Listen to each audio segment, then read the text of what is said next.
Hello dear student, आप सभी का विजय क्लाइमेक्स अकेडमी में स्वागत करते हैं। तो आज मैं आप सभी को अनगोवन वेग ड्रिफ्ट वेलोसिटी पढ़ाएंगे, जो आपका वेरी इंपॉर्टेंट टॉपिक है। अभी तक हमने क्या पढ़ाया है? करंट, इलेक्ट्रिक करंट पढ़ाया है। इसके बाद आज बताएंगे आप लोग को अनगोवन वेग। इसके बाद आप लोग को बताएंगे अनगोवन वेग क्या होता है। देखो हम क्या करेंगे, प्रैक्टिकली देखेंगे अनगोवन वेग कैसे किस तरह से बिहेव करता है। तो जैसे मान लेते हैं हम, कोई आपका चालक तार है, ये आपका चालक तार है, इसे हम क्या करते हैं, ये चालक इसे हम क्या करते हैं, किसी भी सोर्स से कनेक्ट नहीं करते हैं। तो जब हम किसी सोर्स से कनेक्ट नहीं करते हैं तो यहाँ के जो इलेक्ट्रॉन होते हैं वो कैसे होंगे, स्टैटिक कंडीशन में होंगे, मतलब चलेंगे नहीं। तो जब स्टैटिक कंडीशन में होंगे तो यहाँ के जितने भी इलेक्ट्रॉन होंगे, जैसे U1 का U2, मतलब जितने भी इलेक्ट्रॉन हैं उन सभी का वेलोसिटी जो होगा शून्य होगा। तो हम क्या करेंगे, जितने भी इलेक्ट्रॉन हैं, मान लो n इलेक्ट्रॉन है, ऐसा हम मानते हैं। क्यों? क्योंकि हम लिखते हैं Q बराबर n है। n क्या है? Number of electron. E क्या है? इलेक्ट्रॉन कांस्टेंट वैल्यू है। तो इस तरह से हम क्या करेंगे, सब जितने भी इलेक्ट्रॉन हैं n, उनका क्या करेंगे, एवरेज वेलोसिटी निकालेंगे। मतलब U एवरेज बराबर U1 plus U2 plus U3 dot dot dot n upon n। लेकिन सबकी वैल्यू क्या है? 0 है। तो जब हम U एवरेज लिखेंगे तो क्या हो जाएगा, 0 अपॉन n बराबर 0। ये आपका फर्स्ट केस है, ये पहला कंडीशन है। तो इसके पहले हम यही कंडीशन पढ़ रहे थे, लेकिन अब हम क्या पढ़ रहे हैं, इलेक्ट्रिक करंट। करंट इलेक्ट्रिसिटी बोलते हैं, चैप्टर का नाम है। तो इसमें जो करंट जब कब बनेगा, जब हम क्या करेंगे, सेकंड कंडीशन देखो क्या होगा, देखते रहिए, प्रैक्टिकली है ये सब। मतलब जब किसी भी चालक तार को इस कंडीशन में देखते हैं तो उसके अंदर जो इलेक्ट्रॉन का मोशन होता है शून्य होता है। लेकिन जब हम इसी चालक तार को किसी सोर्स से जोड़ देते हैं, ये मान लो चालक तार है, इसे किसी भी सोर्स, चाहे बैटरी है या इलेक्ट्रिसिटी करंट है, किसी भी सोर्स से जोड़ देते हैं तो इसके अंदर जो इलेक्ट्रॉन होता है, मोशन कंडीशन आ जाता है, जितने भी इलेक्ट्रॉन हैं। तो जब हम सभी n मान लेते हैं, n इलेक्ट्रॉन है, तो सभी का क्या निकालेंगे हम, एवरेज वेलोसिटी। तो एवरेज वेलोसिटी निकालेंगे V एवरेज, ऐसी बोलते हैं ड्रिफ्ट वेलोसिटी या अनगोवन वेग। तो क्या लिखेंगे, V1 V2 dot dot dot n upon n। तो ये हो गया, यही आपका ड्रिफ्ट वेलोसिटी है। तो किसी भी चालक तार को जब हम किसी सेल या बैटरी से जोड़ते हैं तो उसके अंदर जो वेग होता है वो अनगोवन वेग होता है। इसका मतलब औसत वेग होता है। इसी को बोलते हैं average velocity when connected any source या any battery the after flow current. मतलब जो करंट फ्लो होता है उस कंडीशन में उसकी जो वेलोसिटी होती है वो क्या होती है, Vd होता है, जिसे बोलते हैं ड्रिफ्ट वेलोसिटी। ये आप लोग को समझ में आ गया होगा कि ड्रिफ्ट वेलोसिटी क्या होता है। तो सबसे पहले ये जो वेलोसिटी लेते हैं इसे बोलते हैं प्रारंभिक वेग। आप लोग पढ़े होंगे मैकेनिकल में, प्रारंभिक वेग मतलब जब हम प्रथम कंडीशन लेते हैं, प्रथम केस लेते हैं। तो मैंने पहला लिया, क्या किया, स्टैटिक कंडीशन में है, लेकिन मैंने क्या किया, इसे किसी सेल से कनेक्ट कर दिया। उस कंडीशन में आपका वेलोसिटी ये आ जाएगा। तो ये आपका अंतिम वेग होगा, ये आपका अंतिम वेग होगा। ध्यान से समझते रहिए, अनगोवन वेग को मैं प्रैक्टिकली प्रूफ करूंगा। ये हो गया, ये आप लोग को समझ में आ गया। तो आपको गति का जो समीकरण होता है, प्रथम गति का समीकरण क्या होता है, फर्स्ट मोशन इक्वेशन क्या होता है, V बराबर U प्लस AT। ये आपका फर्स्ट इक्वेशन होता है। ये जो आपका है अंतिम वेग है, तो लिखेंगे Vd।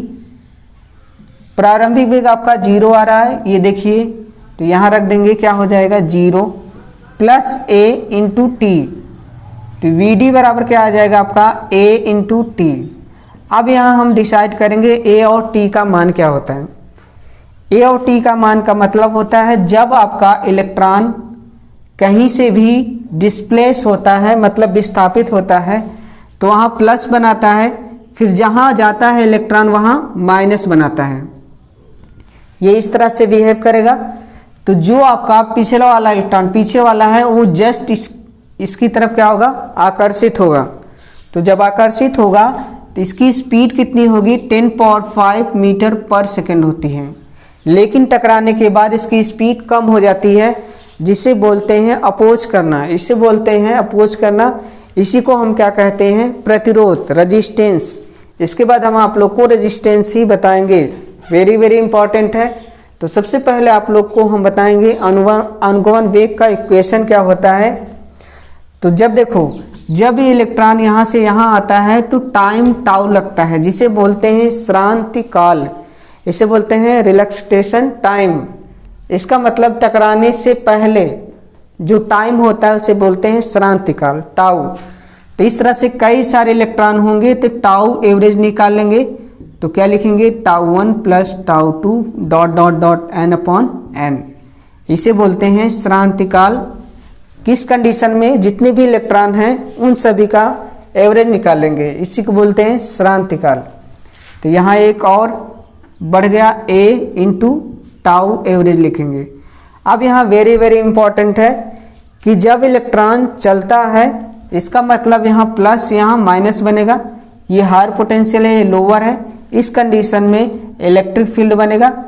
तो इलेक्ट्रॉन चलेगा, इलेक्ट्रिक फील्ड बन रहा है। इसका मतलब जो इलेक्ट्रॉन चलता है उसका एक्सेलरेशन a है, इसका मास me है। ये लिखेंगे कि नहीं? तो आप फोर्स लिख सकते हैं कि नहीं? क्या लिख सकते हैं, me mass of electron into acceleration. तो जब किसी इलेक्ट्रिक फील्ड बनता है तो उसमें जो आपका फोर्स बनता है वो क्या लिखते हैं, ये भी लिख सकते हैं Fe बराबर E इंटू कैपिटल E। तो ये जस्ट इसके इक्वल हो जाएगा। तो हम लिख सकते हैं E कैपिटल E बराबर MEA। ये यहाँ से हम A का मान क्या करेंगे, ये जो आपका फर्स्ट इक्वेशन है इसे फर्स्ट मान लेते हैं। यहाँ से हम A बराबर क्या लिख सकते हैं, E capital E upon MA। इसी को क्या करेंगे, इसमें रख देंगे A। तो देखो क्या मिलेगा आप लोग का।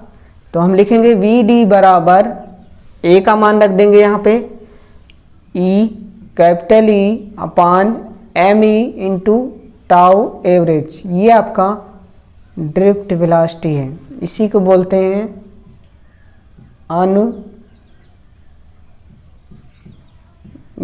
वेग। ये आपका ड्रिफ्ट वेलोसिटी है। तो अनुगमन वेग या ड्रिफ्ट वेलोसिटी अगर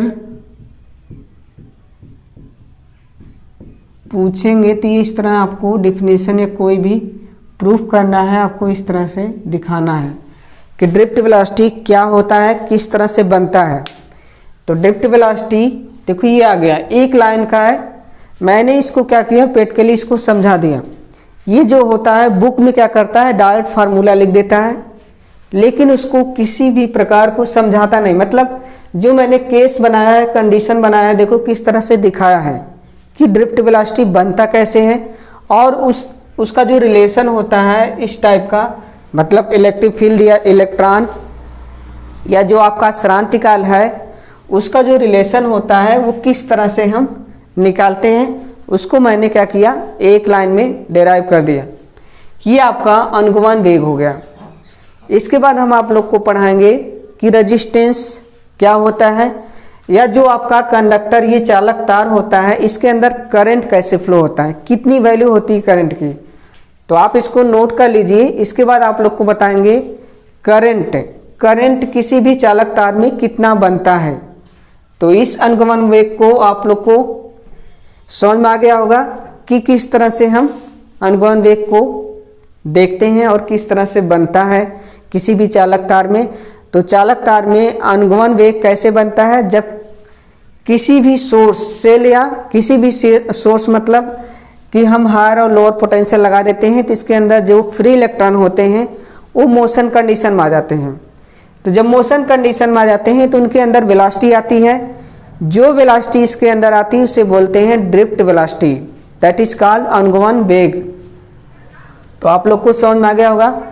इसके बाद आप लोग को पढ़ाएंगे करंट, इसके अंदर करंट क्या बनता है, किस तरह से, उसको मैं प्रैक्टिकली दिखाऊंगा।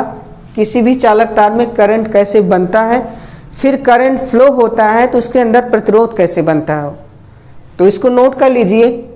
तो आप लोग को समझ में आ रहा होगा, तो इसको नोट करिए।